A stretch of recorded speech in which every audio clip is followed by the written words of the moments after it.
तो दोस्तों, अगर आपको पढ़ना आता है और पढ़ के समझ लेते हो तो फिर आपके लिए रील है। अगर नहीं आता है तो भाई स्क्रॉल कर दो।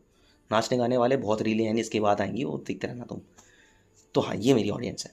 तो अब सुनो, अगर इंसान को पढ़ना आता है, ठीक है, और वो पढ़ के समझ लेता है, तो भाई तुम उस क्लास में सर्वाइव कर सकते हो जो 2% और 3% के अंदर आती है बेसिकली, राइट। मैं आपको समझाता हूँ पूरी कहानी क्या है।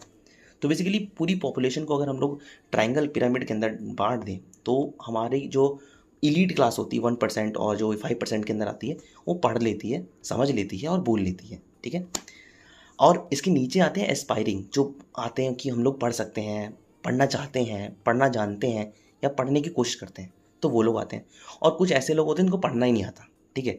तो उनकी तो बात ही नहीं है कि पढ़ना ही नहीं आता, उनकी गलती भी नहीं है कि पढ़ना ही नहीं था।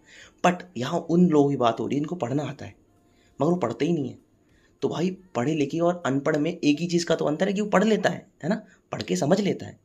तो भाई मेरा मानना ये है कि अगर तुम पढ़ लेते हो तो भाई पढ़ना शुरू करो, ठीक है। ये रील भरी दुनिया में बहुत सारी रीलें हैं, तुम देखते देखते मर जाओगे, इतनी रीलें।